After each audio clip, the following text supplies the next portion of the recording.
Hey guys! I'm here today because I want to talk a little bit about some wig stuff, and it's not a review, but I think it's an important conversation to have. I've had this conversation recently with some wig sisters in a Facebook group, and it just occurred to me that I think it's kind of an elephant in the room when it comes to wigs that really needs to be addressed. So before I get started, I'd like to tell you that right now what I have on is Soft and Subtle by Gabor in the color SS Honey Pecan. So it's the shadow shades or the shaded Honey Pecan. It's a pretty blonde color with a root, really blonde for me, but I love Soft and Subtle so much, and it's kind of a cute color, so I decided to keep her even though I wasn't really sure about the color, but so that's what I have on right now. Gabor Soft and Subtle is a great wig. I do have one review out there, and I am going to do another 3-color comparison at some point because I actually have 3 colors and I just love her. But that's what I have on right now. But this is about wigs, wig variances. And so what happened to kind of spark this conversation and also give me the idea to film this is I posted a picture of me in Belle Madame Carlotta, and I actually have 2 Belle Madame Carlottas in 2 different colors. And so I did just a collage, a side-by-side color comparison, but the 2 Carlottas I have are very different. The curl pattern is different. They look like they're even different lengths. They're very, very different from each other. They do look like 2 completely different wigs to my eye. And so, you know, the gist of the picture was that wigs are like snowflakes. They're all unique, and sometimes we just have to manage those expectations so that we can be less frustrated wig wearers. But there was a comment made when I posted the picture about how wig manufacturers should be held accountable for this, and if we just accept it as part of the deal and don't do anything to complain, what's their incentive to change? And I don't disagree. I definitely think that change is made when customers are unhappy. The problem is the way that the wig buying world is structured, at least right now, it's really hard for us to have that voice. You know, we don't buy direct from the manufacturer. We buy from sellers, wig stores, and those sellers often have policies in place that make returning wigs expensive for us. You have to pay for return shipping. You also have to pay a restocking fee. You know, you don't tend to have to do that like Amazon, for example. This shirt I have on, I got on Amazon. I have about 20, well, I don't have that many. I probably have 10 shirts like this, and they are always free shipping because I have Prime, and they're free returns. So if I don't like it, if it doesn't fit me, I'm not out anything. I can return it. I don't have to pay a restocking fee. I don't even have to pay return shipping. That's not how it works with wigs, and I'm not suggesting that it should. You know, Amazon is in a different league from these, you know, many times small business wig sellers. But because of how we get our wigs, it doesn't make it easy for us to have a voice. You know, it's risky for me to return a wig because I will have to pay that return shipping. I will have to pay that restocking fee. And I can't guarantee that my dissatisfaction will even get back to the manufacturer. And I'm just one voice. I don't know if others are doing that. So it's really difficult to, I think, impact this in the traditional way. And we don't have a lot of choices. So the other part of it is, when you look at clothing, you have tons of stores, tons of choices. You know, you can wear all different kinds of clothing. But when it comes to wigs, that pool is so much smaller. But it's also, we're in a different position with wig buying, most of us. You know, I'm buying wigs because I can't go out without something on my head. I have hair loss. And so I either wear a hat, or I wear a turban, or I wear a wig. And so, you know, already it's a smaller pool, but I'm also in a relatively vulnerable state. So I'm not exactly always going to be the best advocate for myself in this case because I'm in a compromised situation.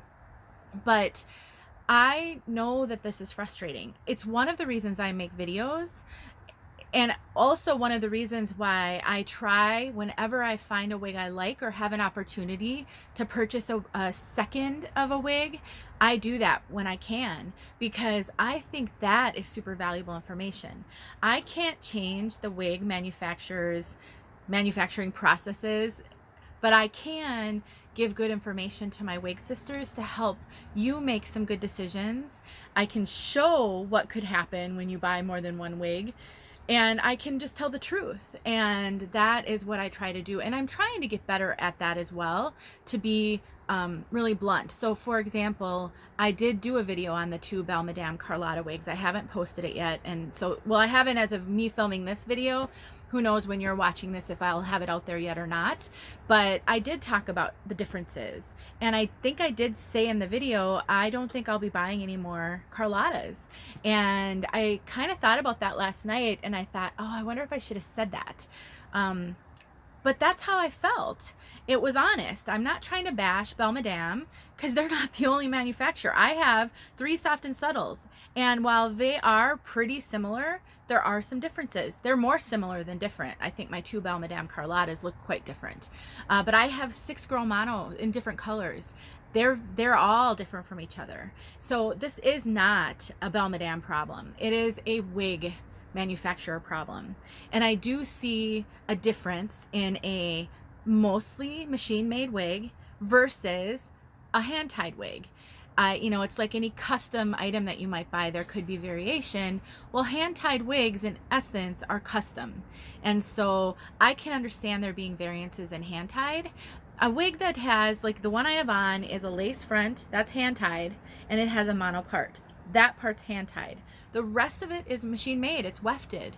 So I don't know why there should be a huge difference between different soft and subtles when it's mostly being made by a machine.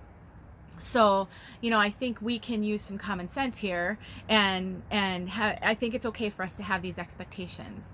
So I'm not making this video to solve a problem right now, and certainly there are bigger problems in the world.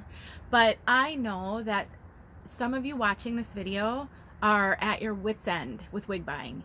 Number one, it's hard to find something that looks realistic on you. Color is next to impossible to tell, and you almost have to make some mistakes before you can get it right, unless you get really lucky. I mean, this wig, if I would have purchased this wig 7 months ago, 6 months ago, 5 months ago, I wouldn't have been able to keep it. It's way blonde for me. But, you know, I'm almost 11 months into my wig wearing, and by virtue of my loving to make videos, I have bought a lot of wigs, and so I've tried a lot. I think I've accelerated my growth in this area faster than maybe someone else who's being a lot more slow about it. But I have made a lot of color mistakes. Fortunately, I'm at a point in my journey now where I am a little more adventurous, but I still have spent a lot of money on wigs that I don't like because of the color. So this is a hard enough journey. And then you throw on top of it, you purchase a wig and it comes and it's not what you expected. It doesn't look at all like the video that you saw. I just noticed recently Taz, if you haven't seen her, I'm sure you have, but Taz's Wig Closet, Taz did a video, and I noticed she put a disclaimer up, and I don't know if this is a new thing she's starting to do or if I just didn't notice it before, that basically said, this is my wig that I have, this is what mine looks like, you know, there are variances in wigs. And I think she may have just gotten a ton of comments, probably, from people saying, you know, I bought a wig like yours and mine didn't even look like that, as if that's her fault or something.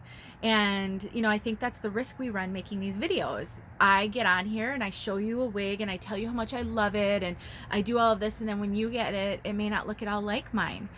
That's how this works. I mean, unfortunately, it is how this works. And I don't know what the solution is. I think for my little piece of it, I just try to give good information, share some, you know, educate. When I can compare wigs, I compare them, and I always point out the differences, because I think you need to know that. You have to know what might happen when you purchase a wig. But I do think that there's something a little, well, I don't know if it's wrong. I almost said something wrong, but it's just difficult with a system where we as the customer assume all the risk. And I do feel like when it comes to wigs, we assume all the risk for the most part. I just returned a wig a couple of weeks ago. I purchased another Gabor wig, and when I got it, the lace was, I think it was warped. It was like bumpy, and it wasn't scalloped, it was warped. And I put it on, and I took some pictures, and I put it on a couple of times just to see if I thought there was something with maybe box hair, or at the end of the day, I decided to send it back because if I would have messed with it, I couldn't have sent it back. At that point, if it was defective, I would have been out of luck. So I sent it back, I sent a picture, and I explained that I thought it was warped. I ended up paying the return shipping and the restocking fee. Apparently the place I bought it from did not agree with me that it was defective. Maybe it was just box hair, and if I would have soaked it in water, it would have been fine. I paid good money for that wig. It wasn't worth the risk to me. That I've already done that a couple of times with wigs. I made the decision that I could fix the wig, and then I couldn't fix it, and I was out of luck. And so again, it's frustrating. I'm not going to share the store because this is not one store's problem. I have heard this complaint from people from multiple places. So I can't, I'm not going to bash one store over another, but that's what I mean when I say I feel like we assume all the risk. And so it's a tough position to be in. It's why I like to buy from Wig Sisters if I can. It's because I can get some pictures of the exact wig that I'm going to get versus I don't know what wig's coming to me, when I order it brand new. So, I did a video on some wig buying strategies to help save you money. And one of them is eBay, Facebook groups where they can sell wigs, try to see what you're getting before you buy it. So anyway, I think I've kind of exhausted what I came on here to say. Really, the point of this video is just to acknowledge that first of all, we're very blessed to have these options. I started losing my hair over 20 years ago, and at that time, there were not options like there are today. So I am very grateful to have a soft and subtle or a girl mono or any of the number of wigs that I have in my possession that I believe make me look fantastic, that make me feel fantastic. That's such a blessing. There are some negatives though, and I do think that one of the biggest negatives is this risk that we take on when we purchase wigs. It's always a financial risk because even returning a wig, you're out something financially, and it's not easy to, in wig stores, many of us don't have them near us, and if they do, they have their own challenges. They rename, relabel wigs. The prices are so much more expensive than you can get online. I know one that's near me, their prices are a lot more expensive. They white label wigs, so they rename them, so you don't really know what you're getting, but at least you can try it on. And at least when I went there, this was when I first started wearing wigs, she had said if I purchased one, she'd order it, and then if it came in and I didn't like it, I didn't have to walk out of there with it. I could get my money back, and she wouldn't charge me a restocking fee. Okay, so that may be worth the extra price. So something to consider. Anyway, so if you have any thoughts on this topic, let me know. You can leave a comment, but I don't know. I hate to come on here and have a little bit of a complaint and not have a solution. I don't have a solution to this right now, except to educate yourself and to understand the risk you're taking and do whatever you can to mitigate that. Whether it be to assume a little bit of loss in order to not keep a wig you don't like by returning it, or look into some gently used wigs or brand new that were just tried on and didn't work for someone. That's a viable option. And I'll keep making videos as long as people want to see them, and I'll be honest in them, and I'll share the good and the bad. I'll share what I like, what I don't like, and when I have multiple wigs in the same style, I'll show you how similar or dissimilar they are. And again, knowledge is power, and that's what I can do. So anyway, thanks for watching, you guys. I really appreciate you, and I really, really love connecting with my wig sisters. This journey is so much less lonely when you've got wig sisters in your corner. So anytime you ever want to leave a comment or reach out to me, please don't hesitate to do so. Have a great day, you guys.